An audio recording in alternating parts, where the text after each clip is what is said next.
Another edition of Let's Go Deep. I'm so excited about today's episode. We've got a guy called Eddie Penney joining us all the way from the US of A. And I first saw Eddie on a podcast about a year or two ago now. I was just drawn to his story and just so glad he's joining us now. Eddie, welcome to Let's Go Deep. Thank you for having me, Andrew. I really appreciate it. Well, brother, I did see you or hear you on a podcast or a YouTube clip or something a year or two ago, and I was really drawn to your story. And many of our listeners today and those watching won't know your story. So I want you to just go back in time and tell us how you met Jesus. Whew. When I listened or when, because there's been many times. Well, let's start in Iraq. That story in Iraq when you're kicking indoors, you're working in the special forces and something happened. Yeah, I think, and that's funny, you mentioned it. I just had a vision of that and I just got chills all over. It's been, it's so funny. It's always like in hindsight, like when we're looking back, we're like, oh, so this makes sense. So now I have an answer for this one. And it was so cool is because he was there the whole time, or, his presence of some sort was there. And I was just I didn't see it. I was so into me. It was all about me. It was all about my walk fleshly on this earth, that consumed me. And I didn't even realize that it was happening. Not that that's a justification or excuse.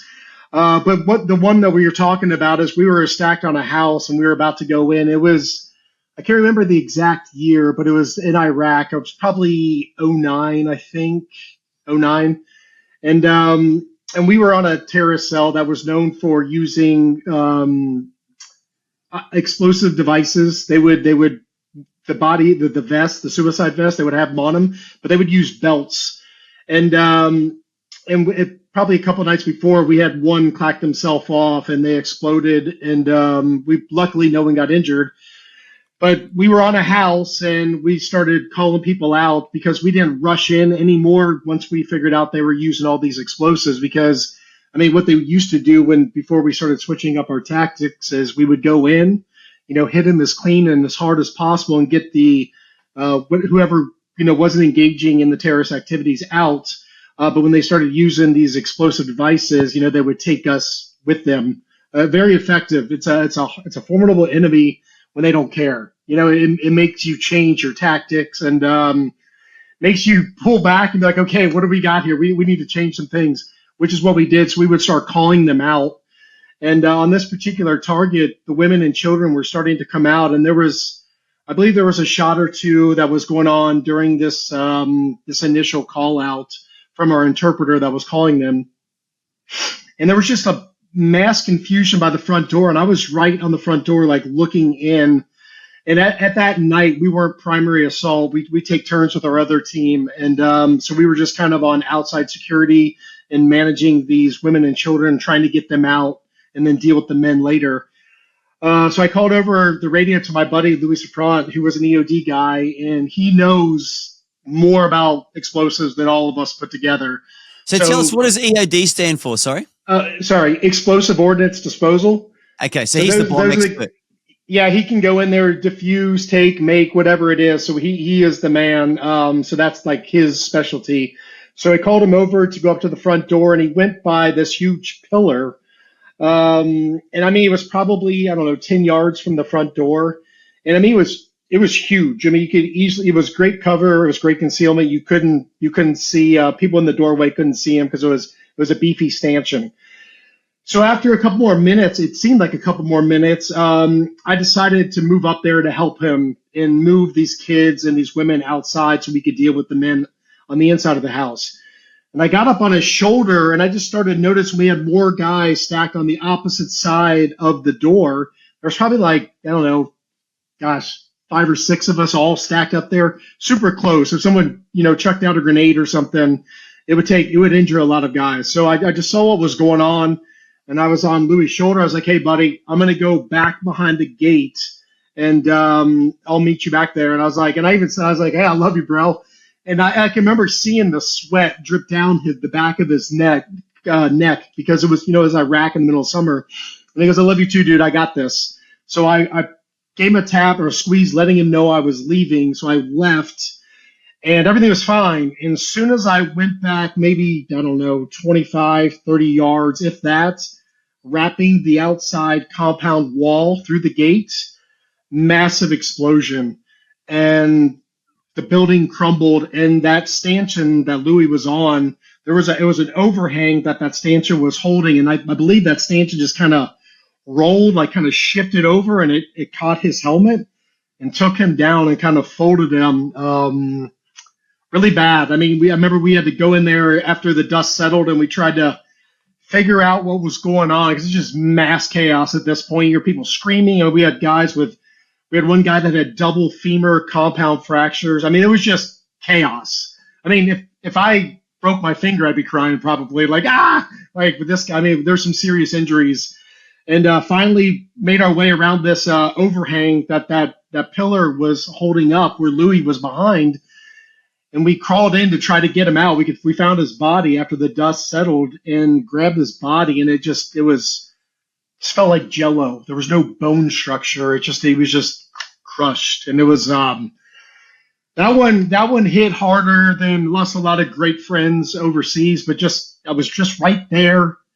And when I left, what's so insane about that is I'm always the guy. I try to be the first guy in. I want to be the guy. I don't want to miss anything. If there's any action, I wanted to be there. I guess it shows how selfish I was. But I always want to be in the action. We did all this training, and it was just a good time. It was amazing. And there was something about being on his shoulder. I just heard a voice. It was a voice. It was a prompt. It was it was all of it wrapped into one. It was like, you must leave now. Get away. Go back behind that wall. And for some reason, the only time that I ever just kind of gave up my position to get more cover and distance, and then that happened right after. I mean, seconds. I mean, not even 10 seconds after. I mean, as soon as I wrapped that wall, bam. I think the worst I personally sustained is I got a brick in the back of my helmet that kind of knocked me, kind of dazed me a little bit, but nothing what those other guys, the injuries they sustained, and then obviously Louis losing his life, God rest his soul. But yeah, that was just like I couldn't forever, and I wasn't a believer. I wasn't walking with the Lord. I would say I believed in God. But then someone told me, that's great, you believe in God. Well, so does the devil. And I remember they said that to me. I'm like, wow, I never really thought about that way. So it just processing this over, the upcoming hours and days and months and years, and just realizing what that was. And I've had people that say, that's just, your conscience and all that stuff. And I'm like, I know what I heard, and that was leave now. It was so overwhelming, so powerful. It was almost like being lifted up and turned around and, slap on the butt, get out of here, and go behind that wall. And I questioned, okay, why did I hear that and not Louis, right? Why did Louis hear it? And why didn't he hear it? And, not me. Why? Or maybe he did and he didn't act. There's all these questions, and I've got peace with all this stuff now, but that was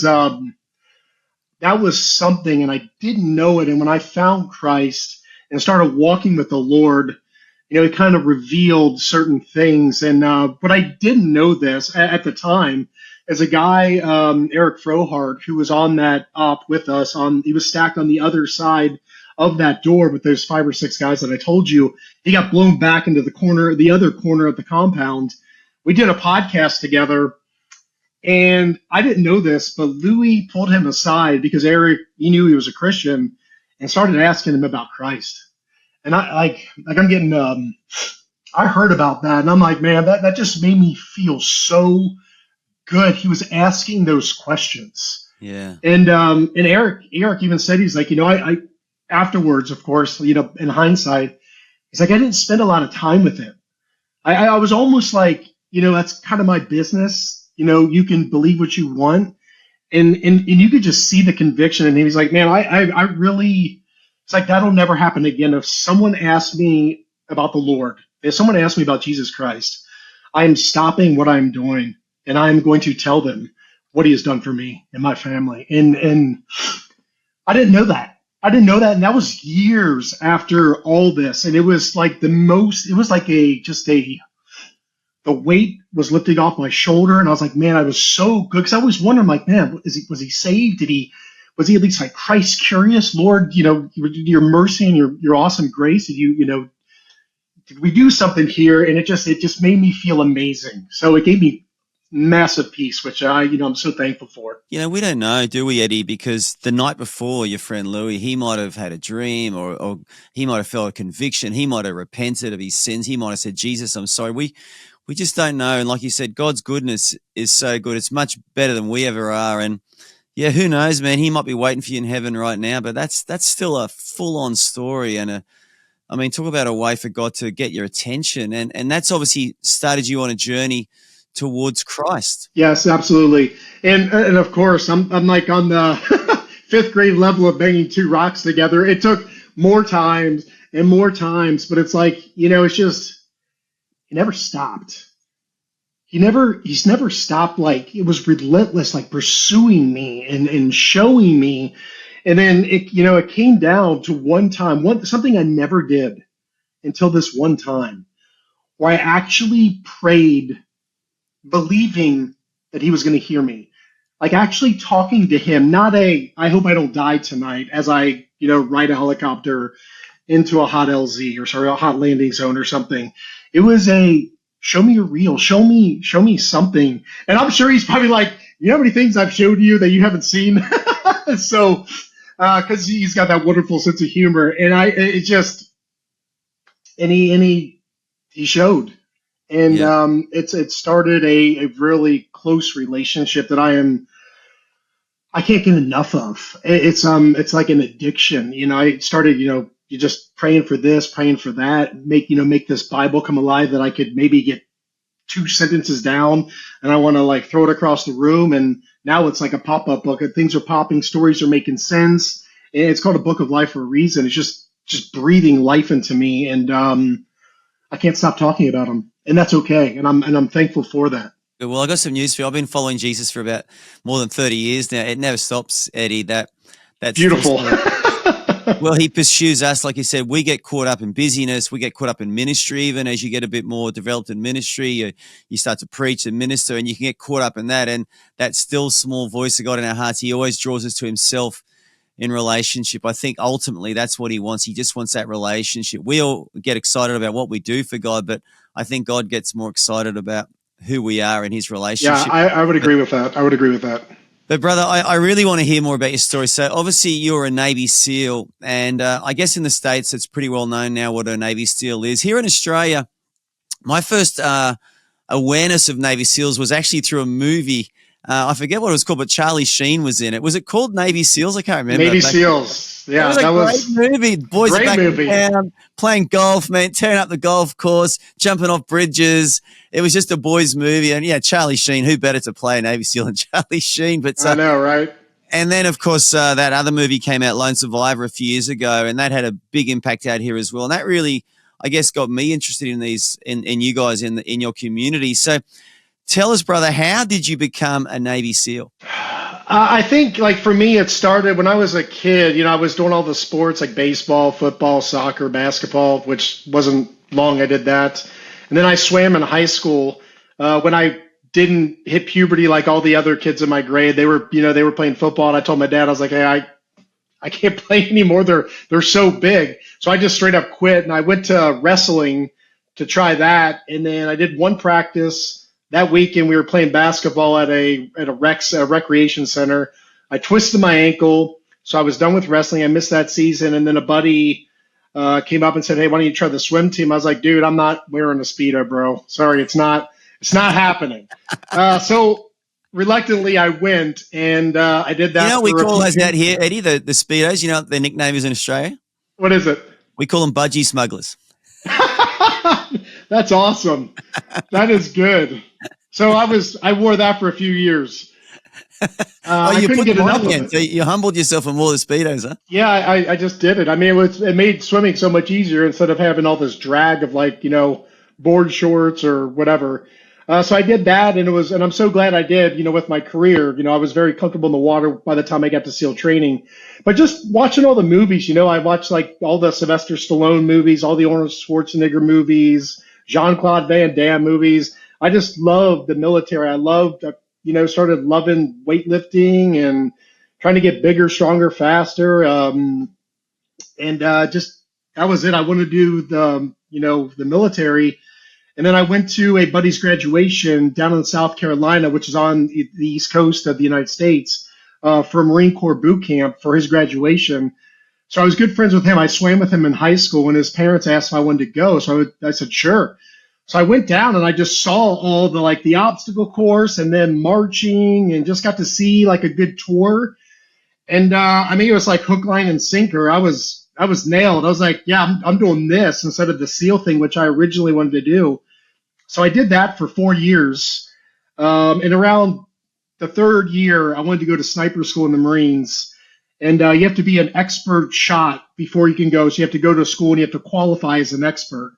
And I missed So that when you past say life. expert, just for our listeners who maybe are into hunting, like how good a shot have you got to be classified an expert in the Marines? Like we talking 300 meters within a certain little diameter there. What are you doing to be an expert? I can't remember the actual course of fire, but you would do some at 200, 300, and 500. I don't remember the shots, how many. I want to say it's probably between 15 to 25. I think there's only 5 or 10 back at 500, but they're iron sights. There's no optics or, red dots or anything like that. Okay. But I missed the expert. So there's marksman, sharpshooter, and expert. These are your 3 categories. And I was a marksman at boot camp. And then they allowed me to go to shoot again to try to get a better qualification. And I got sharpshooter, but I just missed it by 1. I'm like, man, what the heck is going on? So they let me go again, and I missed it by 1 again. And then again, it was like the third time, and I'm like, all right, I'm done. I'm getting out of the military. And just I don't remember what the switch was. I think it was, I'm like, man, I'm gonna go check out the Navy recruiter. So I went to the Navy. I was like, hey, here's the deal. I'm coming up. I'm gonna get out in 4 years, or excuse me, in less than a year. Can I switch over? Tried the SEAL program, and I had to be completely out of the Marines. So I was out for 1 day, and then I came back in the Navy. Had to go up to a processing unit up in Great Lakes, Illinois, up by the Lake Michigan. Was up there for a few months, and then I went over to San Diego in California for BUD/S training, and then made it through, and then started my SEAL career.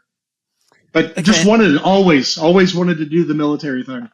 Yeah, and again, just for our audience who aren't too familiar, like roughly how many serving SEALs are there at any one time? Like 5,000 or something?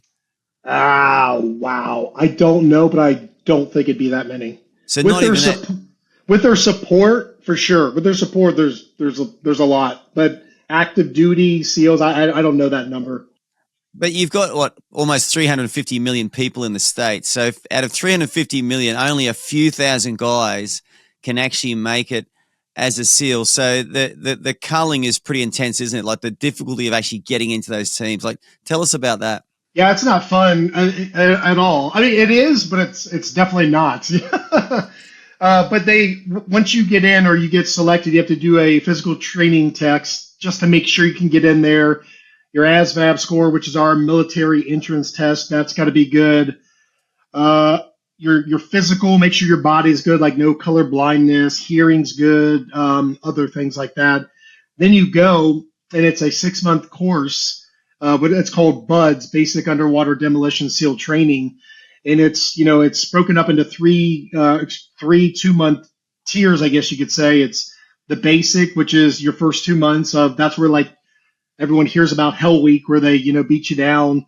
But the first couple months is beating you down, learn some basic stuff, and then the second set is your dive phase, and then you go to your land warfare and demolition phase, and then after that, you get your jump training. And it changes all the time, but like when I went through, we had to go to the Army static line jump school, where you just jump out of a plane and it automatically opens up, and then you would go to a qualifying training course for a few more months, where you did more like real world operations, and then you would go to a SEAL training.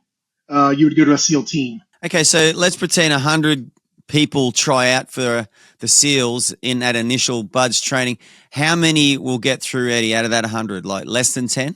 I think for my class, we had 150 start, but there were roll-ins, like the guys that got injured from the class before, or they failed something, they would roll them back. If they're good to go, they would roll them back to give them another chance, which is nice.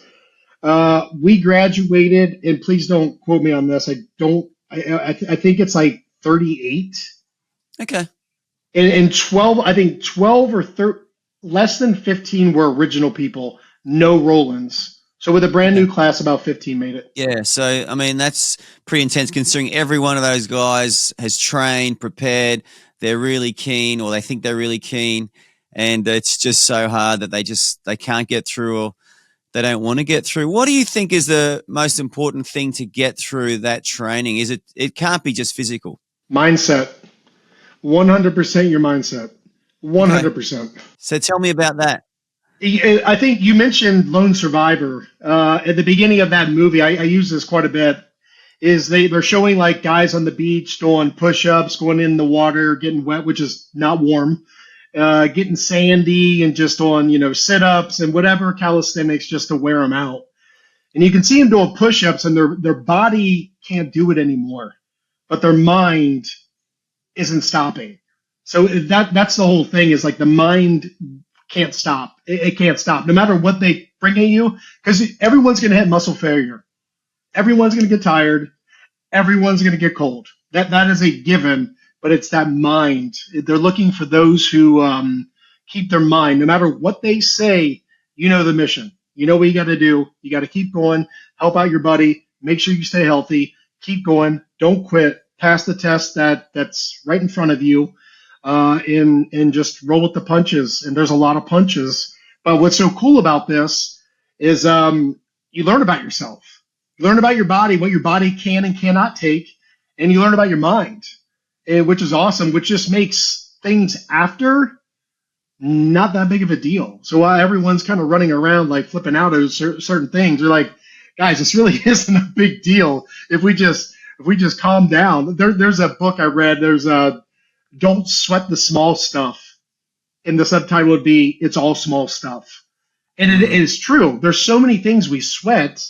I'm not saying that there's not serious issues, but there's so many things that we sweat day to day, and they're really not a big deal. Most of them we don't even remember the day after. So true. Do you think, Eddie, people are born with that inner determination that you obviously had to get through, or can you teach you that stuff, or do you think it's really instinctive, just that mindset? I don't think it's born. I think we're created phenomenally. I think your background, how you were raised, how you were treated, how you treat others, I think that plays into it for sure. How bad do you want it? Is this a passion, or is it just to like put a little insignia on your chest? Like, what's the reason behind it, right?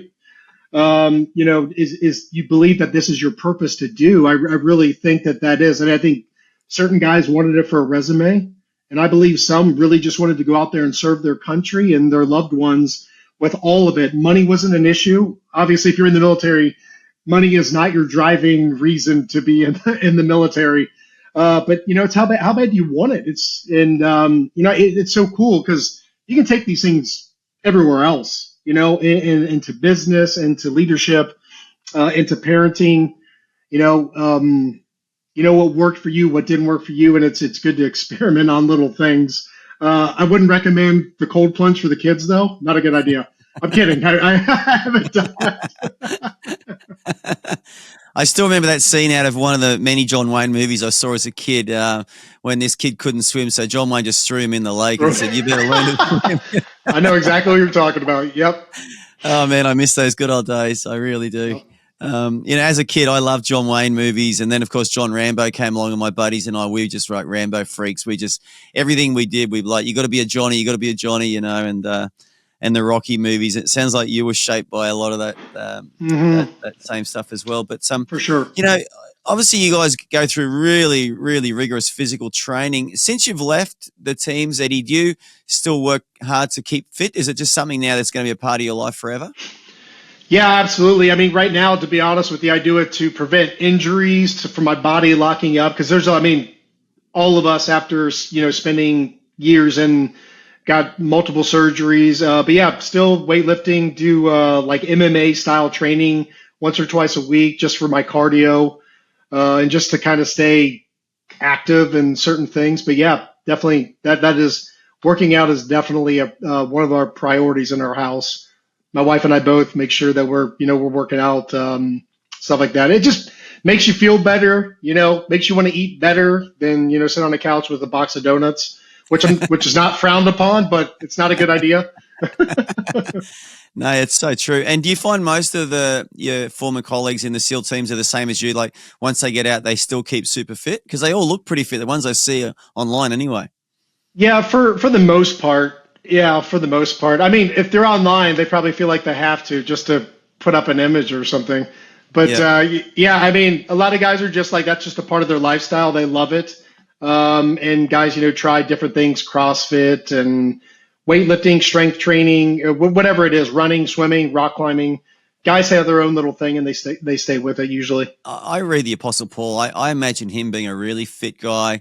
He refers to fighting wild beasts in Ephesus, which sounds like it was like a gladiator game. Like he stepped up and fought a wild beast. Like how many pastors could do that? I don't think a lot. He would have been a hard man. And, he spent a night and a day in the deep swimming in the Mediterranean. Like I see Paul as just a really soft-hearted, gentle man on the inside, but just a hard man on the outside and a great leader. That's how I envisage him. And I see Jesus whipping people, turning tables over when he needed to. He was a man's man, but he had the heart of God at the same time. But I want to go back to your SEAL team's time, Eddie. So obviously you graduate, you become a SEAL. Tell me about the first time you went into combat. What was that like? I went to SEAL Team 2 was my first team I went to. And when we were in BUDS and training, I think it was second phase is when 9/11 happened, is when the Twin Towers, the planes went into the World Trade Center. So things got really remember, real. where were you when you saw those towers going down? Tell me about that. I was in our chow hall, our cafeteria, getting my breakfast, and I was walking to my table to eat before the day's training, and I just noticed everyone was like frozen to we had TVs up in the corner of the facility, and everyone's eyes were glued because I just came out of the line, and I set my tray down, and I'm like, what are we looking at? And my buddy just points up, and I look. I'm like, is this now? And it was now. And some instructors had, spouses that were flight attendants on certain flights that were flying from West Coast to East Coast up to that area. So they were, texting, making sure everyone was all right. And it didn't change training. Training was just going to be hard regardless, but it did tweak the mind. Like, hey, we knew that when we left, there was some kind of combat going on. There was something going to happen. So when I went to my first team at Team 2, we went to Iraq for our first deployment, and we were kicking down doors up in northern Iraq, up in Mosul, and it was cool. It was a rush, but it wasn't like shooting, getting shot at, shooting back. A lot of there was not that. It was more of like SWAT team arresting, detaining people. The shooting stuff really didn't happen until I got to our tier 1 team, which is another process to get to. And then when I started deploying at that team, that's when things really kind of morphed into the movies we liked. But you obviously would have had an expectation or a feeling of what it would be like when people do start shooting back at you and you're in a real combat situation. When you got into it, was it a lot different to what you expected? Well, I guess when you're sitting, it's so funny. I guess when you're sitting on a couch and you're not really worrying about things, projectile hitting you, it's kind of like, man, this is so cool because they make it look so cool on TV, right? Hollywood. And I was like, man, this is going to be the greatest thing in the world. And I remember the first time getting shot at, I'm like, why did I ever think this was cool?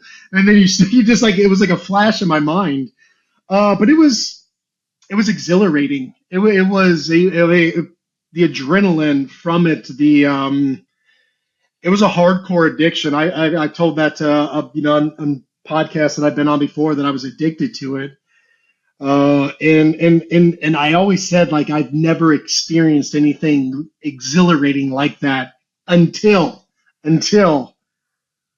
Jesus puts his hand on you. And then I was like, okay, he takes the cake. He wins. Yeah. But and for our listeners, like, it's not just the fact that there's potential killing involved. It's like you said, it's just adrenaline, isn't it? Where there's this rush and this danger. I heard actually a Kiwi guy in the Second World War, read a book he wrote, and he said the first time he got into combat, he said he'd never experienced anything like hunting men, because all of his senses came alive in a way he'd never experienced before. Mm-hmm. And he felt more alive than he'd ever felt. And it must be hard, like you said, to come down from that when you go back into a civilian role once you get out of the military. Is it when you don't really ever get that same sense again? Yeah, that's a good way to put it, because your senses do come on. I mean, you can, like, you're picking up on a lot of things.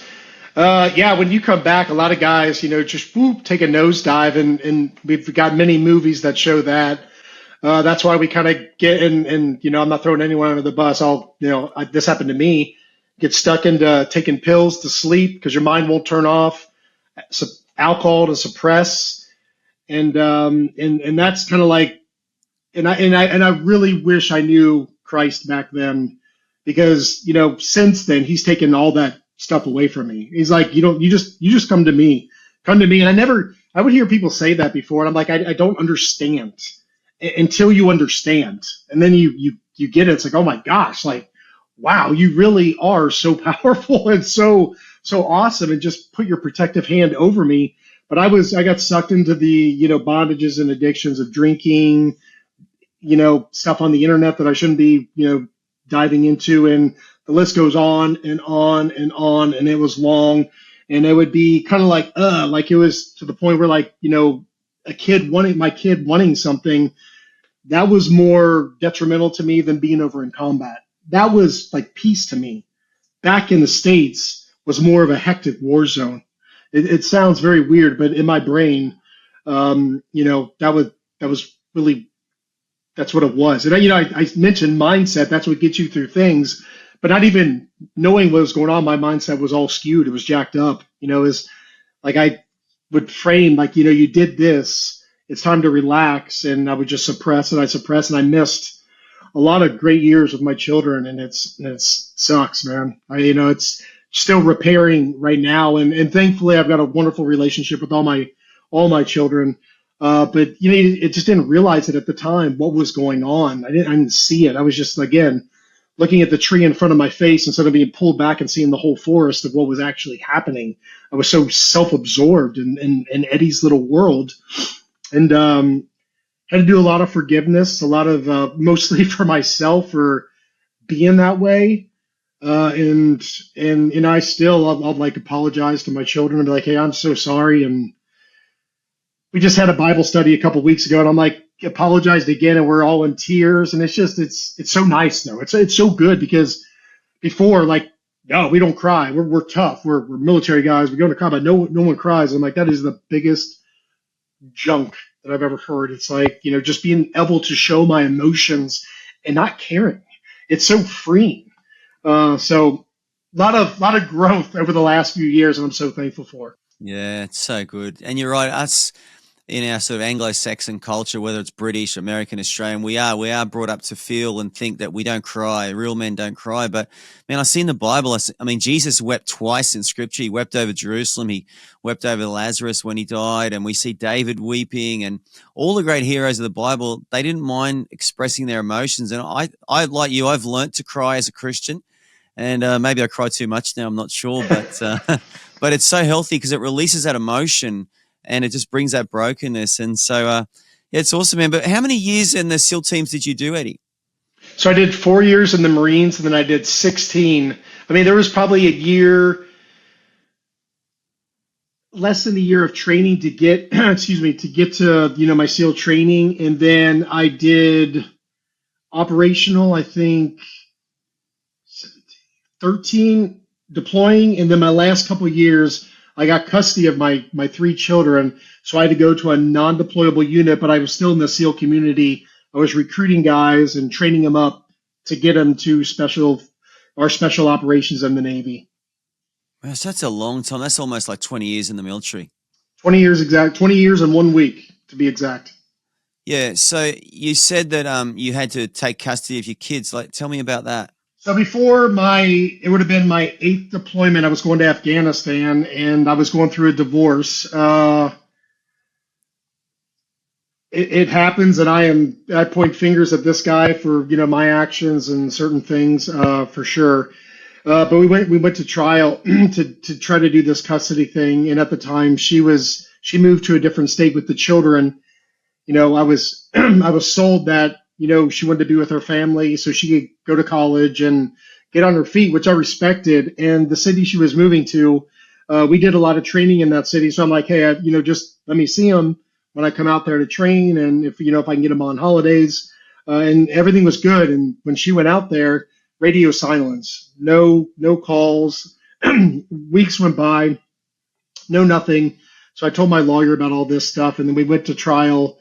And my whole thing was to bring her back with the kids to, Virginia Beach, where I was stationed at the time, where she moved from. And she painted this beautiful story. And before the trial, I told my attorney, I was like, hey, let's do a drug test. So she painted this beautiful story that she was clean. I drove her to do all these things. And she said that, the judge even asked, like, hey, are you clean now? And she goes, yep. And so we did a drug test, she did. She didn't put one on me because she knew I wasn't doing anything. And she failed. So everything that she said was a lie. So they told her to move back, and she refused. So I got custody of the children, and I was deploying literally 2 weeks later, and I was in court with a suit. I got this like beard coming down, about to go over to Afghanistan. And my command knew about all this. Thankfully, I wasn't keeping anything from them. And I was like, hey, I got custody of these kids. I got to go pick up my children. And they said, hey, take this deployment to figure out how to be a dad. and this was my hardest combat deployment. So how many kids? Three. I had three. 3 kids. So what were their ages? So at the time they were 10, they were 5, and they were 10 months. So I had my two oldest were girls, and they're a boy. But now we have in the house, we have like total with my wife and I. Now we're a blended family. We have 5 total and 4 big dogs. And then I'm a kid most of the time. So she's got, 6 kids to take care of. She's got her hands full. She does. But man, so I can't imagine that you're a guy who's been doing all these military operations overseas, and now suddenly you got these 3 kids to take care of, especially a newborn, 10 months old. Yeah. I just can't imagine how hard that would have been. Yeah. I mean, yeah, I just remember being so lost. I mean, so many thoughts were going through, and I didn't even know how to feed them. I remember we were going to a grocery store. I had to ask him, like, what do you guys eat? Because I didn't do these things. I was busy like going to training and working, all that stuff. And shame on me, because I should be engaged. I should be involved. So I didn't know a lot of things. I didn't know like nap times, diapers, learned all that stuff. And thank God my mom came down and helped me for a couple of weeks. And I will say that during my watch, like my son, who was in diapers, not once, and I'm not making this up, not once did he have a diaper rash. I mean, I was on that. There was like nothing. It was good. But I just learned how to be a dad. And that's where, I kind of got cracked open, and just it led to me surrendering, because, I kept trying to like muscle my way through and try to do it my way, myself. And I was failing hard. And I just realized, I was these 3 kids are looking to their father to father them. And to be honest with you, I didn't know what that was. And I'm looking around for someone to help me. And I started looking up, and slowly but surely I just started the process, and started teaching me things. And those kids just, they saved my life, and so did he, obviously. But it was just the most awesome thing that I ever went through. During it wasn't the greatest of times. I thought my life was ruined. I'm never going to be able to do anything, because I always tell guys this now, and it's so true, is if you are what you do, and what you do is lost, who are you? Right? So if you are what you do, and what you do is lost, who are you? Because I was a Navy SEAL. Like, that was my identity. Now it was gone. It was stripped away. I wasn't able to do that. Now I'm a father, a bad one, not a very poor one, I should say, of 3 children. And I didn't have enough to like teach them correctly. I didn't have enough to raise them up in the Lord. I didn't have the ethics and morals that I would wish I could instill earlier on in their life. Like I mean, you can see this a lot with like veterans in the military community, law enforcement, guys that they love the certificate that's hanging on the wall. It's like, okay, if I strip that away from you at your core, who are you? And that is a question that feels like a hammer to the face. And I gotta be honest with you, Andrew. I was like, dude, I'm not cut out for this. I'm a small little baby boy. I was a baby boy. The world, though, Eddie's the man. He's at the top tier unit of the Navy SEALs. He's going over getting bad guys. He's huge. He's got tattoos. All the things that the world says, right? But if we get rid of the opinion that really doesn't make sense or matter, and I look in God's eyes, I needed a lot of help, and He gave it to me, thankfully. And still, we're in the process, like you said, it never ends, and that's so beautiful. Yeah, but it is the $1,000,000 question. I think, especially for males, that we do put a lot of our sense of identity and our sense of worth in what we do. We're more action focused, I think, than women who tend to be more emotionally focused. And yeah, man, I can't imagine that must have been such a big shock for you to have to sort of leave everything that gave you that identity and that sense of self-worth to just being this. Imagine just a single dad, a little baby in diapers, and just two daughters who need your attention and need your love. But do you feel like that was a catalyst that helped draw you to God? For sure, for sure. I mean, it was definitely the lowest point of my life, and I've been in some pretty bad ones that I thought, I was done with. But that was definitely the lowest. But at the same time, it was my highest. If that makes any sense. I mean, it's just, and it wasn't automatically. It took years and more mistakes, and there was definitely suicidal thoughts, more pills, more alcohol, just trying to get through. It's like, how am I going to do this? The lies were coming in on rapid fire, and I was taking them. I was chewing on them. I was like, yeah, there's no way. Like, who am I? I'm not going to be able to do anything. Everything I worked so hard for, my blood, sweat, and tears, is now gone. I'm ruining these kids, and I was believing these things, and they weren't true. And thankfully, by the grace of God, I didn't do anything that I would regret, and then would put on my children for the rest of their lives. But yeah, it was a process, and still is. It still is a process. But man, whew, that was some. That was a time. I bet. I mean, I just had, when my kids were little, 2 weeks when their mum went away. She went to New York actually for a holiday with her sister, and I got these 3 little kids to look after too. And I remember once I was making their school lunches, thinking I was doing a good job, and that night, we were saying our bedtime prayers, and my son must have been about 6 or 7, and I said, just pray, son. And he said, Lord, I just pray that tomorrow you give me some lunch to eat at school. And I'm like, what's that all about? He's like, you didn't make my lunch today, Dad. And it's like, he had so little trust in me, man. He went straight to God about it. He didn't even tell me that I hadn't made his lunch that day. It's just hopeless. Smart kid. Smart kid. But yeah, it's just hopeless, us guys. It's not our natural bent. But I mean, obviously you learnt. But was that the end of your deployments? You never deployed again after that? So no, that wasn't. I had one more after. So I was back home with the kids for a year, and they did another school year, and summer break came up, and at the same time, my old team was deploying 1 week after their summer break. So my ex-wife and I at the time, we were cordial, and they didn't get to see her that much. So I was like, hey, do you want to have them for the summer? And so we made arrangements for them to go there, and then a couple month or two before my team deployed, I was training up with them, and I went back out again one time, but this time as a single father. So a little bit different. Yeah. How was that different? Were you more conscious of the fact that back home you had these 3 kids that really depended on you and needed you? Yeah, it was definitely, I remember the first operation. And it was, we talked about how your sight and your senses, they're firing off on all cylinders. It was just different. I wasn't not aggressive in a bad way, but aggressive, not putting myself at risk as much as I would have before when I, wasn't in this situation responsible for these three children. We're definitely, we're doing a number on my heart, thankfully.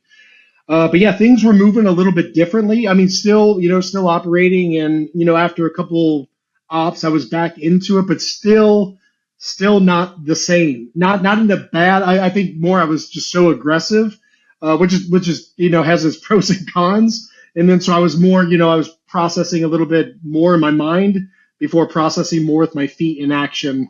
So that was the biggest change, for sure. So do you think that hindered you or actually helped you? No, I mean, I would say maybe hinder a little bit because I wasn't thinking about me. It's easy when you're thinking about yourself. I was thinking about them more than myself. And, I think it was probably maybe a month or two in. I was like thinking like, hey, I was kind of, made, agreement with myself. I'm like, hey, we're done. This is the last one. I'm not going to do this anymore.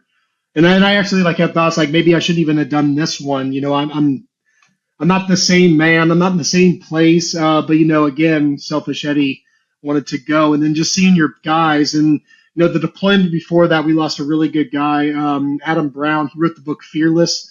I don't know if you're familiar with that book or not. If not, it's a great book. Yeah, I think I've heard about him actually. Yeah.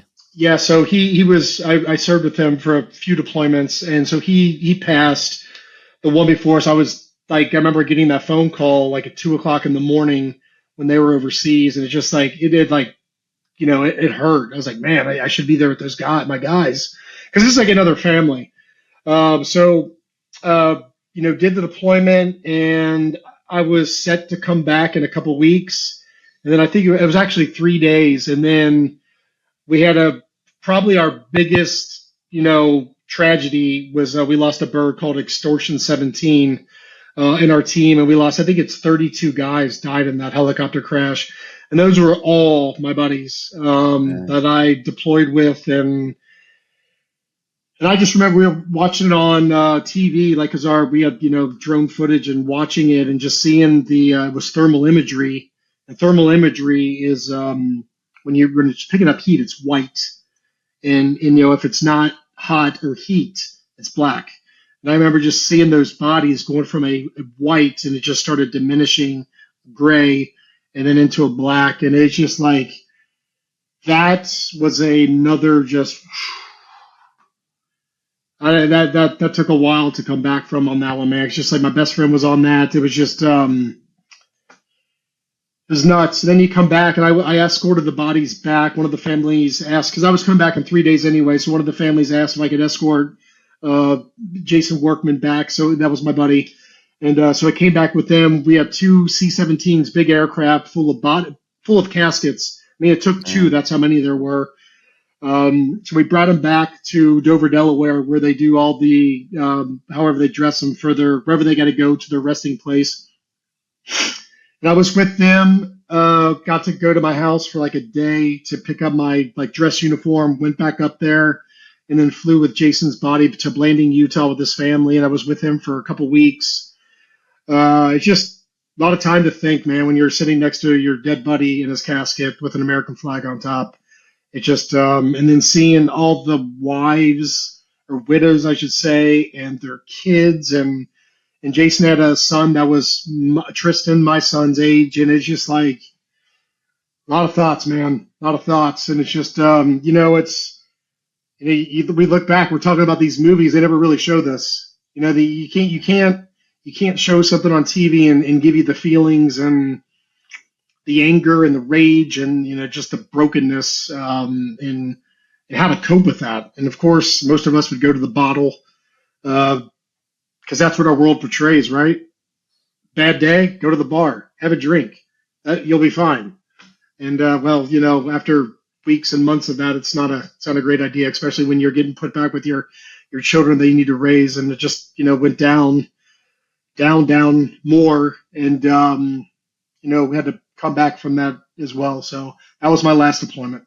And that's hard. Yeah, most people don't have to bury their friend like that, but to lose multiple friends and even your best friend at the same time, I can't imagine, Eddie, how hard that must have been.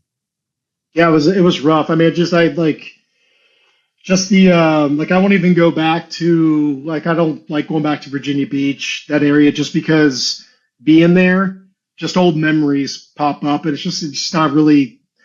I wouldn't say. I mean, it's not like I can't do it. It's just I don't want to put myself in this situation. I mean, I would just be at a gas station or see a certain car or a color or a sound or a smell, and it's taking me back to a memory, and then it's taking me to that memory. Yeah. Well, I mean, going back to the Apostle Paul, he said that in Philippians, forgetting those things which lie behind and reaching forward to those things which lie ahead. I know in my life that's something I had to do a lot from childhood trauma I went through. You can't just dwell on it. Yes, it's good to No. process it and be healed of it, but you can't stay there, can you? You gotta look forward to what lies ahead. Otherwise, you just get stuck, don't you? Yes, sir. You're 100% correct. Mm. So, man, was that really when you decided I'm done now with the military and you started making a move to get out? So I had that is when I moved over to a non-deployable because I had a couple years left before my retirement. So I moved over to Dallas, or I was doing like a we call it a special warfare coordinator. And Mhm. any guys that wanted to do any of the special programs in the Navy, you would train them, put them through physical tests, talk to them, give them some experience, like try to tell about your experiences, and just try to weed them out before they went to the course, and they get in, and they're fizzled out already because it wastes the Navy's money. It wastes their time, when they could have been doing something else. Because some of them just want to try it, but they don't realize what all goes into it. This is a big decision. So I did that for a few years, and then during that time, I got my degree, started a company, and then started making that shift, for my retirement to what I was going to do after. What's your degree in? Security management. Okay. Yeah. Yeah. So started a security company, like a corporate executive protection company, which is still, we still have that going. Yeah, it's cool. It's fun. So there's really not a job like of being a SEAL operator and then you come out and do the same thing. There's really not much of that going on. Yeah. It's, and when you were dealing with those guys in Dallas who wanted to go into the SEAL teams, were you one of those real hard instructors, the sort of yelling at them all the time, giving them a hard time, or were you the sort of soft, gentle coach? What was your persona? What were you doing? I think I was in the middle of the road of that. There was times when the hammer came down when it needed to, if people were slacking off, and there was times where it would be, friend, like, hey, let's talk about this, man to man or man to woman, and just talk to them. I remember the first workout I did. I was at a pool and I gave him a pool workout, and I think I had multiple in tears. All of them quit. I think besides one person. And I was like, maybe I went too hard. So that was the last time I did that. So I kind of, reeled it back a little bit. But I was like, dude, I mean, come on. But not realizing, who my audience was.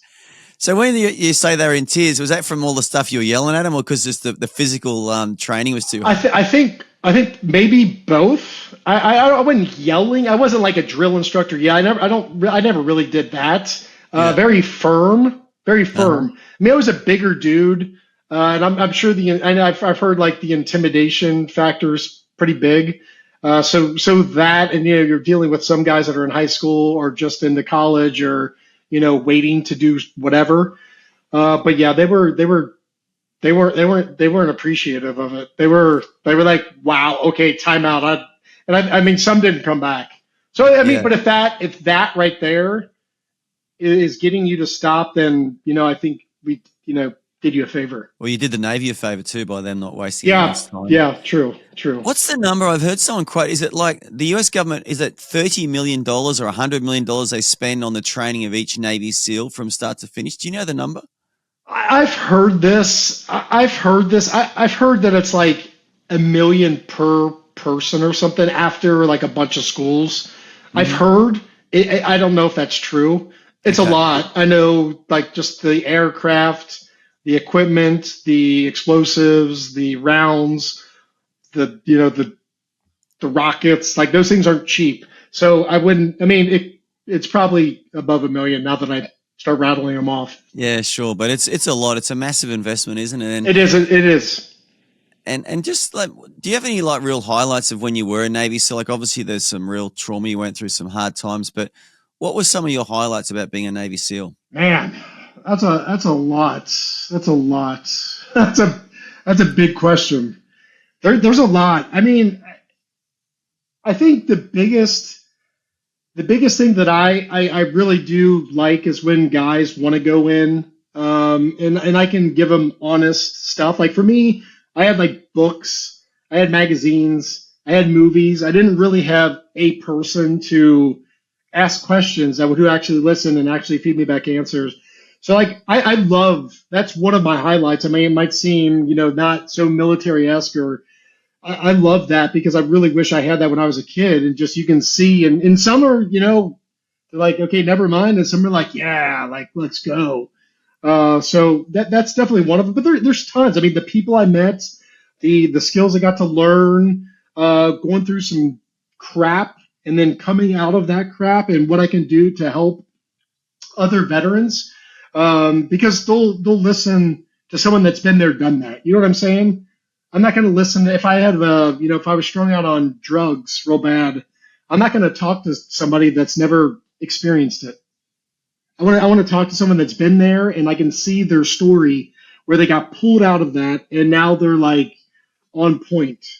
So I think that's kind of the one of my main missions right now is to help out other veterans and law enforcement and stuff like that that have dealt with that stuff and seen some things. And that's you can't just go talk to someone about that stuff. They're going to give you a book answer.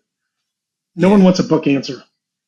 Yeah. Unless it's the Bible book answer. That's a good answer. And it's a good book. Yes, sir. It's a good book. So tell me, when you got out of the teams, or the military, is that when you really felt like you started to fall apart? You started to take the pills and to drink more than you should have? Is that when the spiral started to really happen? I'd say when I got custody of my children, that's when the sleep issues started coming, the nightmares started coming, and then it lasted for years. And I thought I'd be okay. Then I would go back, and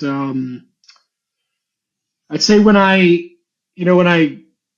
that time I told you I prayed, and I just felt the Lord really like His hand on me, and just like giving me like so many signs. And I even went back from that, to my lukewarmness, I guess you could say. It's only been probably, I'd say probably the last, probably 3 or 4 years that I've really been following, not a talker, but an actual walker, and get rid of a lot of toxic stuff in my life and just getting closer and building that relationship with Him. That it's like really been blossoming. And that's what I like when I speak of the addiction. Like He's just such an addiction. Like I can't get enough. I'm like, more, more, more. Like, tell me more, show me more. I want to hear you more. I want to see you more. And just like when spiritual gifts start happening, it's like, oh my gosh, this stuff really is so true. Why aren't more people talking about it? And it's like, okay, maybe we're not following like we should. Maybe we're kind of doing a lot of this and not a lot of this. And it's just like, it kind of stinks because I was in many churches where I wasn't seeing seeing people that were walking. There was a lot of talking. It was almost like a business meeting, or like, hey, here's a corporate thing. Let's throw a couple scriptures. I feel good about myself, but yet I go right back to doing the exact same stuff. Where now it's like, dude, I understand the fear of God. I don't like evil. I don't want any part of it whatsoever. And I get looked at weird sometimes. I'm like, dude, look at me weird all day long because I don't want what this world has. I don't want it. I don't want it. And the enemy's, trying to pull you back and all this stuff. And it's just amazing, man. It's just like, just to really like, just that scripture, how it just comes alive and you can see it manifest all around you, and you just like get your eyes on Him and get rid of this other junk. So it's cool. It's awesome. It's like, this part of my life is the coolest part that I've ever experienced. That's a great testimony. Because of Him. But don't you think someone who's experienced so much, I mean, most of us can only dream or imagine of doing what you've done, being in an elite military team like that, force like that, and just seeing things and doing things and having so much resource behind you. And that high or that adrenaline rush, whatever you want to call it. But for you to say today that your life now is better than it's ever been, that's an incredible testimony. Well, yeah, because I have him. I have a beautiful family thanks to him. I mean, just like, so we're in a blended family. So my wife and I, we got married a couple years ago. And then, like, this is just, here's one example. We did just a courthouse marriage because the venue that we wanted to get, we postponed it for a year so we could invite all our family friends, have the party and all that stuff.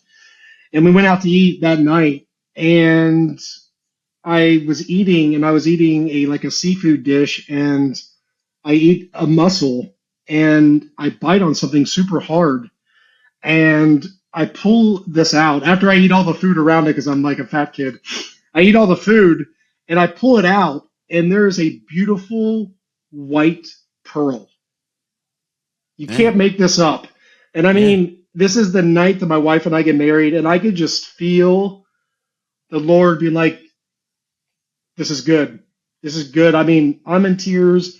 My wife's in tears. We're calling our parents. They're in tears. It was just the coolest. It was so awesome. Like, I mean, just out of, like, there isn't coincidences like that happening on the day we got married, and just seeing that pearl. It was just like a tangible gift from him. And it was just like, and that's only one. I mean, there's just like, he doesn't stop. It's amazing. I've never heard of that. I've never heard of someone eating at a seafood restaurant and actually finding a pearl in a shellfish or a mussel. I mean, it's just like, no one at that restaurant ever did either. So we got it made. Like we had to made sure it was like, I get like a coating, and then we put on a bracelet for my wife. So we kept it and everything. Yeah, man. It was just one of those things like, pinch me. This cannot be happening right now. That's so nice. And so I do want to ask you, because obviously PTSD it's a big deal, and not only for military, but people can experience PTSD through relationship, through accidents, as you said, first responders, medical staff in hospitals, and you say that you're not experiencing the nightmares anymore. So obviously, you've found healing or freedom from that. Eddie, do you remember what caused that? Was it a time when someone prayed over you, or a revelation you got, or an encounter with God you had in prayer? Tell me about that. Another big question. I think there's a bunch of little events that happened. I'd say one of the biggest ones when made me quit drinking a few years ago is I went to jujitsu and I was training. Or no, let me back up. I'm sorry. We went to church on Sunday, and my wife and I were arguing, I was sitting on, like, we were sitting in seats next to each other, but I was on like my side of my seat and she was on that side of her seat, the mature things. And there was like this space in between us because we didn't want to touch each other. So I took a picture and I like posted about it, and I'm like, I know that I should just try to smooth things over. And I go, because of my pride, I didn't. So I posted that. And then a family member reached out, like, how could you do this? Blah, blah, blah. So I go to jiu-jitsu and I'm all worked up. And then I got to go to see a counselor afterwards. And then this is years ago. And that family member called me, and they were kind of giving me mouth, and I'm, retaliating. I'm not like, I'm bringing fire on fire, which is never a great idea. And so I go there and I'm still amped up. I sit down to my counselor, and I'm just like telling her what's going on. And I'm like I'm sweating, I'm red because I just got done with jiu-jitsu. This is going on. So just a lot of things. And she looks at me and she goes, "You are the angriest person I have ever met." And I literally go, "Well, that makes me very mad." But she didn't say it in a mean way. It was definitely like a Holy Spirit's like, "Hey." And I'm like, well, I don't yell at my wife. I don't yell at my kids. What are you talking about? She goes, "You don't need to raise your voice just to be an angry person." And I was like, and like, as soon as she said that to me, I just thought of my drinking. So I went home, and it was the same day or the day after. I really can't remember. But I was working out in my garage, and I didn't know this, but my wife and I, we were battling it out. And I didn't know, but she was in the closet praying. and I'm just in the gym, and I'm like, enough is enough. Like, I am going to go get my pistol, and I'm done. I'm done. And I've only had that real one time before, years before, and I was like, it's nothing's working. I can't do this.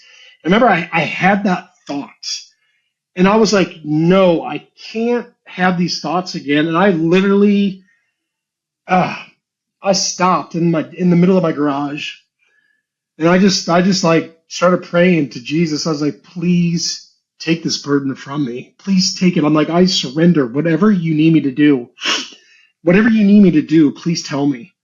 And it's just like something came off me. I was incomplete. I can't do this. I mean, and I thought I've done this before. Like, I was like, I'm exhausted. I feel like I just ran 3 marathons through a desert with no water, zero oxygen. I'm done. I'm done. And like my people think, like, the book I think just came out. So I have a book, the one that's behind me, Unafraid, just came out. And this, and I thought I got through so much, and I did, and that worked, and it's just like it's still rearing its head. And then I just quit drinking. I text my wife. I was like, hey, I'm getting rid of all the alcohol and the wine fridge in our house. Are you okay with that? And she comes out crying, and she's like, I've been praying for days for this. And we just started hugging and threw everything out.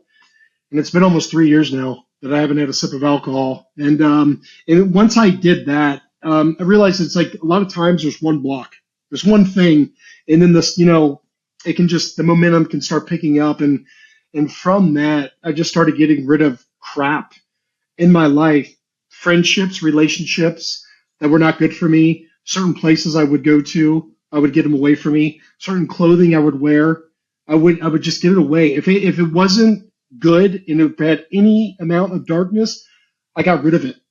I mean, the Holy Spirit led me to I threw away all my seal patches because I idolized them.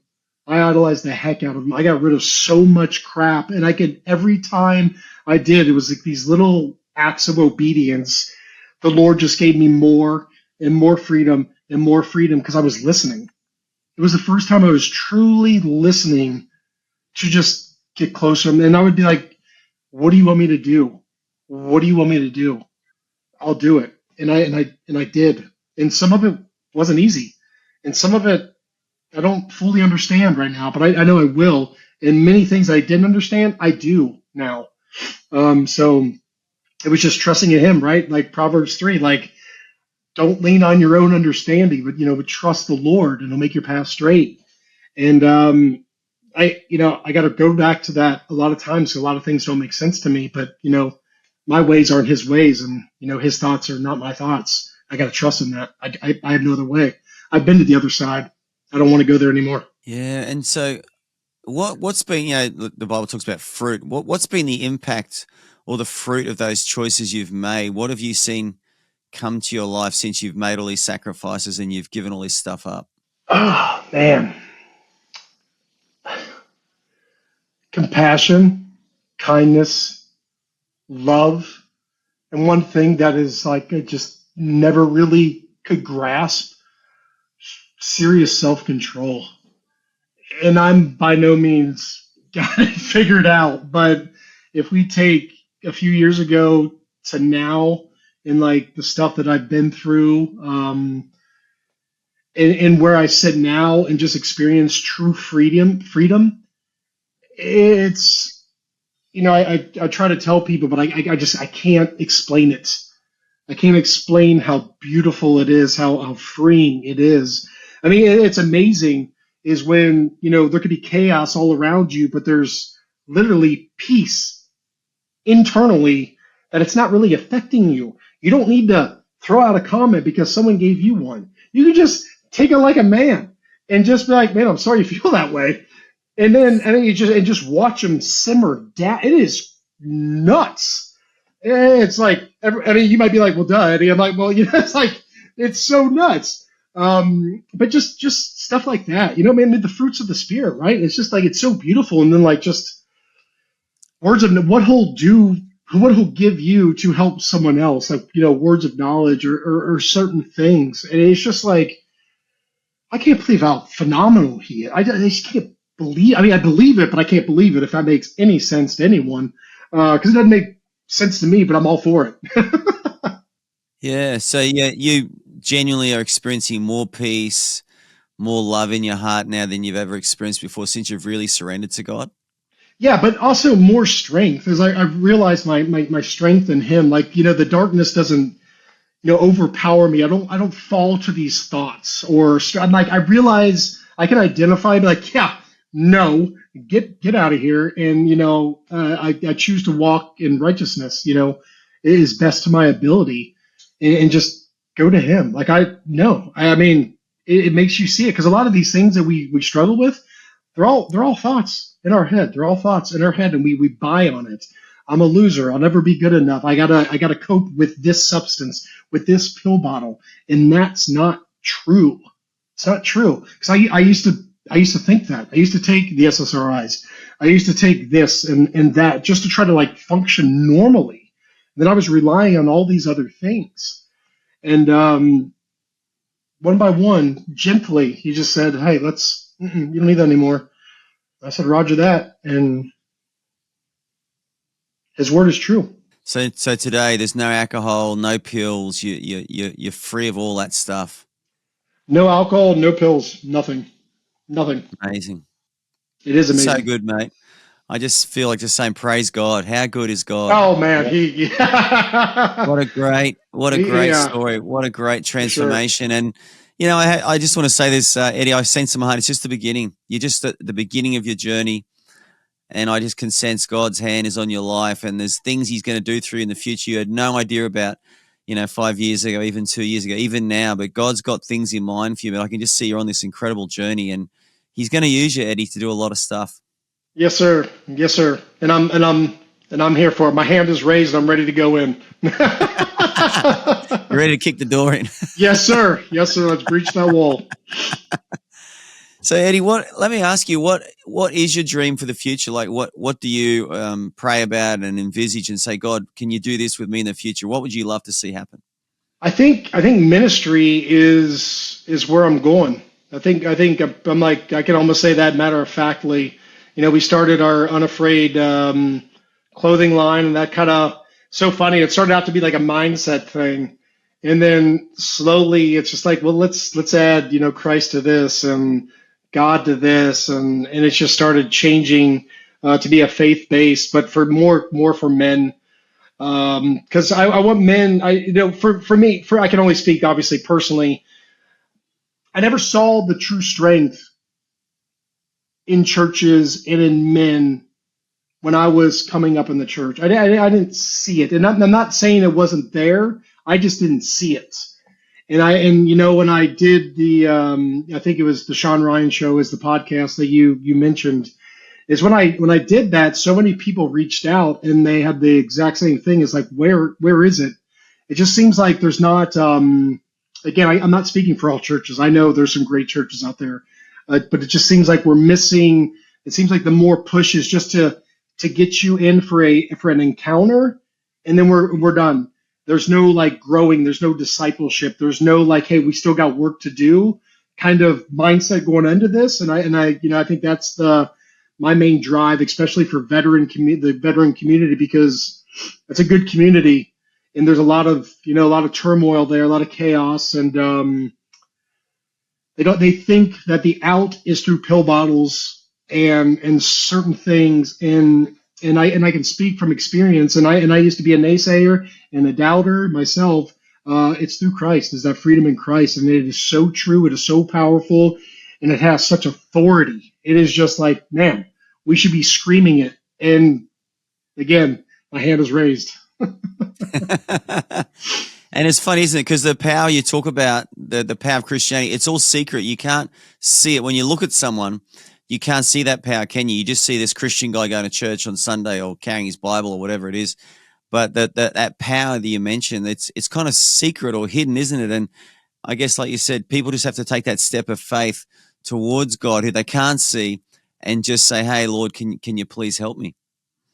Yeah, I mean, yeah, of course, yeah, we gotta believe, but that like we miss the meaning of that believe word. Like a lot of like, because I used to be like, oh yeah, I believe, yeah, cool. I raised my hand one time in church, but like believe is like to rely on, right?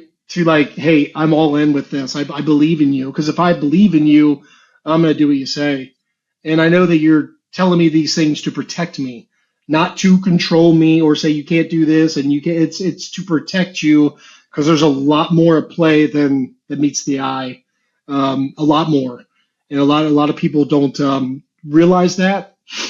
So we need to be walking in faith for sure, but also walking in His Word, be doers of the Word. Yeah. So good, man. You're preaching real good, Eddie. You're preaching real good. It's just it's just a life, man. Like I can't tell you. I told my wife, I was like, a few years ago, I was like, I want to start getting up and reading. So I started praying for it and I started getting up early and I would start reading. But I was reading like mindset books, like, don't have negative mindsets, growth mindset, stuff like that. And then like one morning I'm reading and I'm like, I'm reading some really good books. And I just see my Bible just sitting there. And I'm Hmm. like, there we'd like lock eyes. The Bible's looking at me. I'm looking at my Bible. And it's like, we need to get this going. No way. And so I just started praying, make this book come to life, make it come to life. And might have been like 2 or 3 weeks later. The words, like I said, were just popping up the page. I couldn't put it down. I mean, it's not weird for me to be in it for hours. And in the day, I can't. It is just so life giving. It's so beautiful. What's so beautiful is someone that's struggling and you don't do anything, and the Holy Spirit just kind of gives you something to speak on, and it's enough, and you can just see their eyes, the light bulb. That's what it's about. That that is the greatest thing is when like your mouthpiece or your actions are used so people can see the Lord.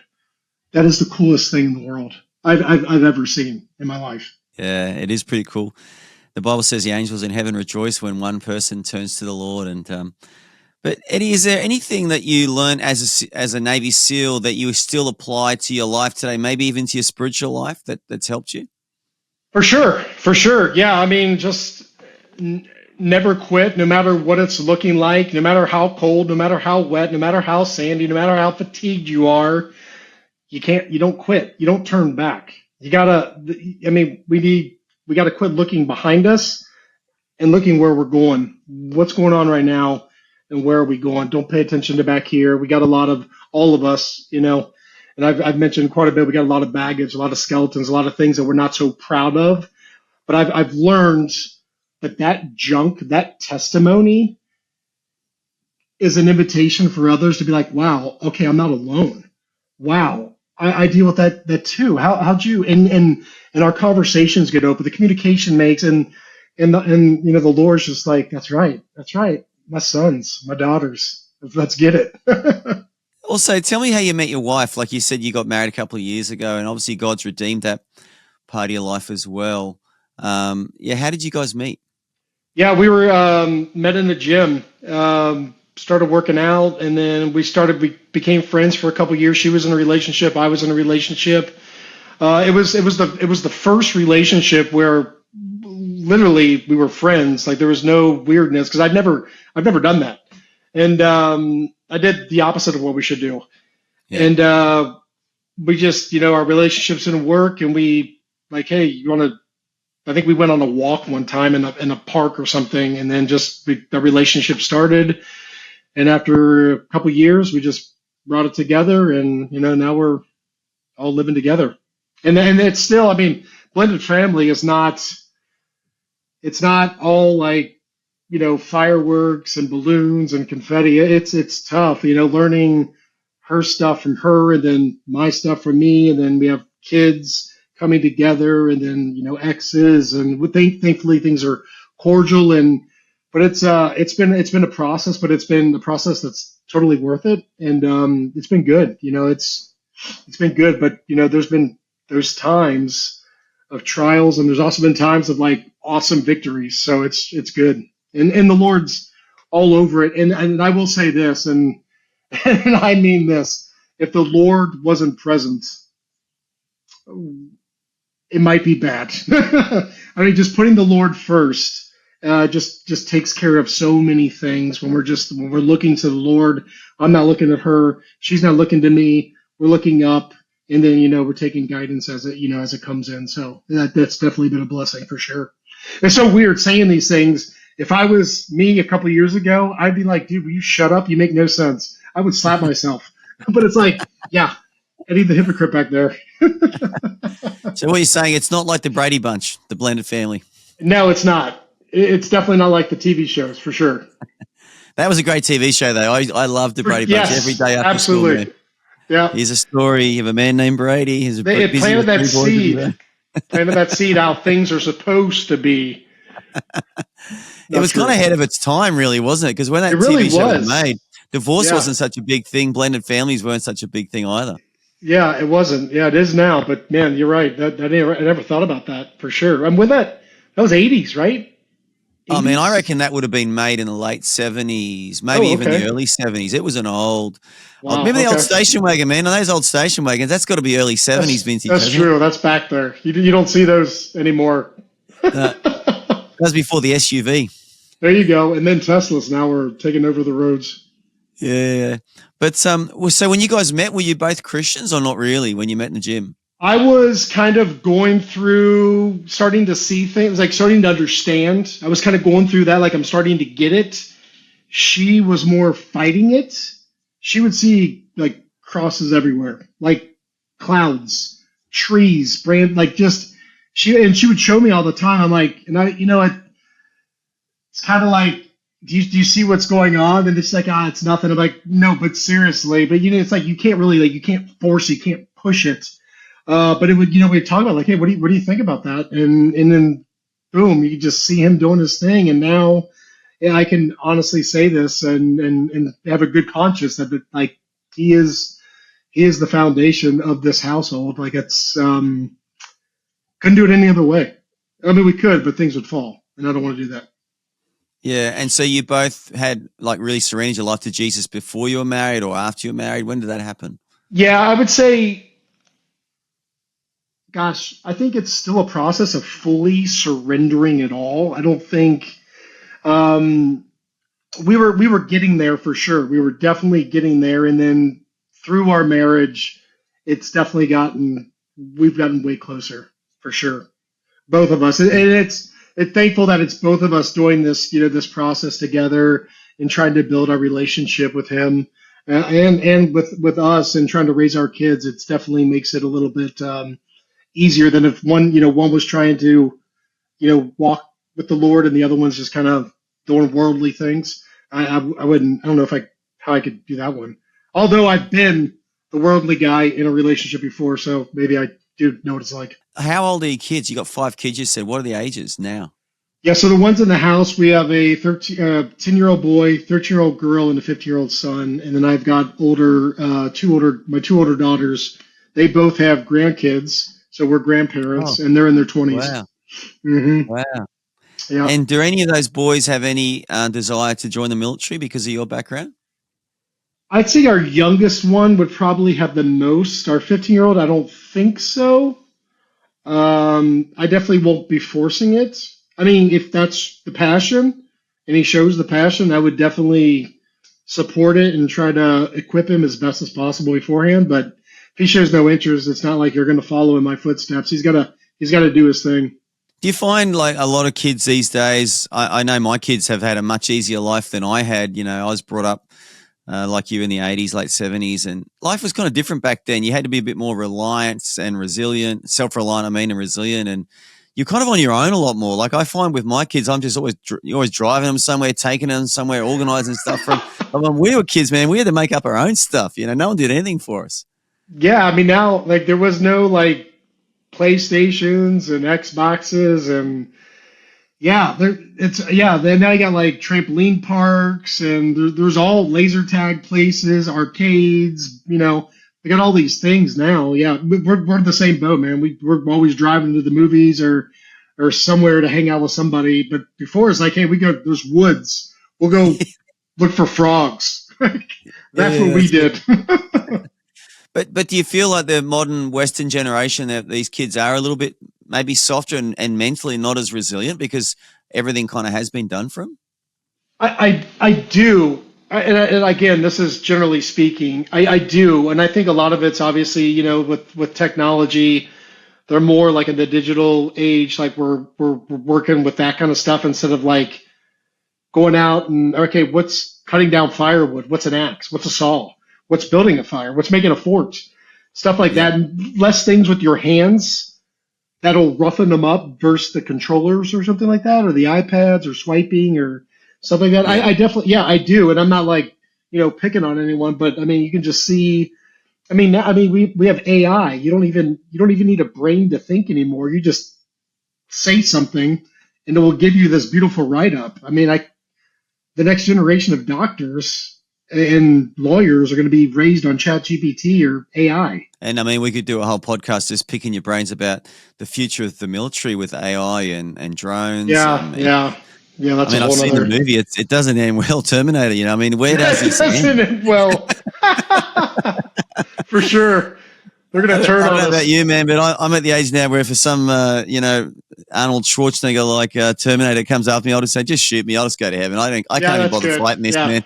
There's too much, too much going Jesus, on. the time is now. That's right. But it is kind of scary though, isn't it? The AI and the especially in the military space with drones and where that's going to play out. But yeah, it's an interesting world. But like you said before, Eddie, it's so good to know Jesus, isn't it? Just to be on His rock, the Yep, rock for sure. that doesn't never fails us. And what if someone was to say to you, Eddie, what's the best piece of advice you can give, or what's your message now that God has really put on your heart?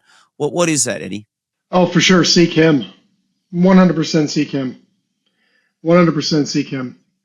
I used to always, say, if you got a passion for something, give it your all, but seek His will because He knows way better than you do. You knew better than I do. I mean, I remember the first time, like when I heard the Lord I was posting and I just heard, "Why don't you talk about me?" Or He goes, "Talk about me," and I played the plausible deniability. I didn't hear you. I didn't hear that. And it happened a couple more times, and then one time He said, "Why don't you talk about me?" And that was a big change for me. That was a page turner. I was like, okay, I don't know that much about you or the Bible or whatever. If this is what you want, give it to me and I'll seek it. And I did, and He did. And I'm so passionate about it, more passionate than I ever was to be a SEAL. And I was passionate about that. So I would say seek Him, and His will for your life, and walk out that, because what He has planned for you as an individual is way better than anything you can concoct in your mind or what you think. Love it. What a great message. And we can do that the rest of our lives, can't we? We can do that to we're 95, 98, or however old we live to be. We can just keep seeking Him forever. This thing doesn't die, does it? I know. It's like never runs out of material. There's always like things to do and things to learn and things to see. Yeah, it's beautiful. I think it's just like even just talking about it. I talk about this quite a bit. It's just like I just always find myself like, gosh, like you really are just so amazing. You're so amazing. When I was a new Christian, Eddie, I was in a church once and we had a guest speaker. He was 99 years old. And he drove himself to the church. He preached. He was jumping up and down. He was so excited about Jesus. He was so on fire for God. And he drove himself home again. And like that was kind of like, wow, what a role model. 99, still Wow. excited about the Lord, still loves Him, still serving Him as best as he could. And I think his surname was I think it was Pastor Honky. I mean, it's a funny name, but yeah, Pastor Honky's name was. And eventually died, went to heaven. But I bet he went to heaven with a smile on his face. Imagine that, serving God until you're 99. Still being used at 99. That's Yeah, cool. There's no yeah, retirement until He says, that's "Hey, it. we're." Well, Eddie, honestly, I want to say it's been a real honor talking with you and just listening to a little bit of your story. I know there's a lot more to your story. We could probably do like 5 podcasts. But I also want to say, mate, as an Australian, you guys, the Americans, you carried the weight of that war on terror for about 20 years there. I know you had alliances with Australia and Britain and different countries, but it was your country, man, that really carried the weight of that, and you guys really suffered the most. And I want to say thank you. Thank you for putting your life on the line and all your buddies and all your friends, because you guys just did so much. And it seems to be an American thing. I mean, you may not know this, in Australia in World War II, 1 million Americans cycled through Australia during World War II to fight the Japanese in the Pacific. And at that time, we were under threat from the Japanese, and you guys really came and saved us. You saved the Europeans. You saved the French. I mean, the French should be saying thank you every day of their lives. They don't, but they should be. But I don't know. There's just something in your culture, in your nation, and you've just helped so many people, and you're part of that, Eddie. So I just want to say thank you, mate, for what you've done. And but to hear your story of how God's really touched you and changed you and saved you, and just you're so vulnerable to him now and so open to him, it's actually quite humbling for me. So I really want to thank you for sharing a little bit with us today. I appreciate it, Andrew. Thank you for the kind words. Thank you for saying thank you. I really appreciate it. And I know, the people back here, they're appreciative for it. And, overseas, I remember we worked with the Aussies and the Brits and all that stuff, and Polish. It was just good. It was never like you're them and we're, and we'd go do our job. It was pretty cool. Yeah, that was our special forces, but our governments didn't really want too many casualties, so we didn't really unleash a large part of our military in Afghanistan and Iraq. I mean, some guys went over there, but I know there was a lot of controls there and a lot of restraints because they were scared of casualties. But your government, man, you guys stepped up, and some of you are like guys who were like Army reservists, effectively got put into combat situations, and they suffered a lot, to keep the world free and to keep the world a safe place. And the world owes America a debt of favor. Sadly, the world doesn't always think like that now, but I just find America an amazing place. I've studied your history at university level. I love your history and your culture. And I just think in 200 years' time, people will look back, especially in the 20th century, and say, wow, what an amazing country America was. It literally saved the world from 2 world wars and stopped the world from becoming communist from the Russians and the Chinese. And yeah, incredible, man. And you're a part of that. You're a part of that culture and that community in the last 20, 30 years that's really taken the fight to the bad guys. Thank you for the kind words, bud. Appreciate it. But Eddie, if someone wants to find out more about you, and I hope lots of people do, tell us about your websites. I mean, you obviously talked about the book called Unafraid. You've got your own clothing label, I think, as well. Tell us how they can find you. So on Instagram, Eddie.Penney, and then we're got unafraid.org, and we're kind of in the middle of building out our ministry page right now. We have a website up, but we're shifting over to a new one because it's more, the old one's about me, and I don't want it to be about me. I want it to be about the organization, about what we're going to do. But we also have our clothing line, which is unafraid.shop. And so unafraid.org, unafraid.shop. Now, for people like me who are fairly simple, Eddie Penney, how do we spell Penny? Is there an EY on the end, or just P-E-N-N-Y? Yeah, it's EDDIE.PENNEY.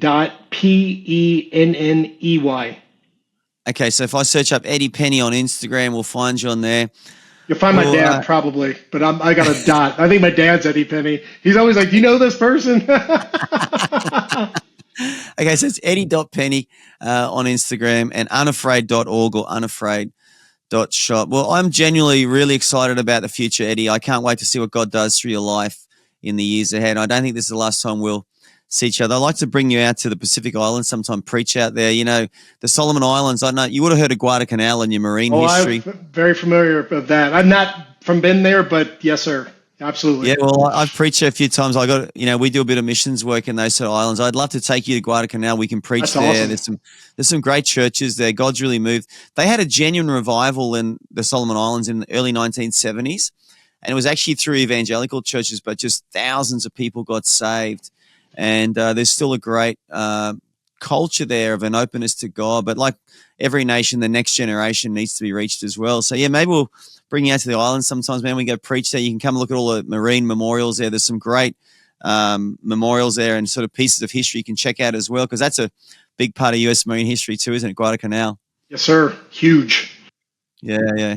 Yeah, well, brother, I just want to thank you so much for joining us again. You're a blessing, Eddie, and I know you're going to continue to be a blessing in the years ahead. And if this is your first time you listen to our podcast as well, it's called Let's Go Deep, and you can check out our website on i2aw.org. Love you to do that. Check in with us as well.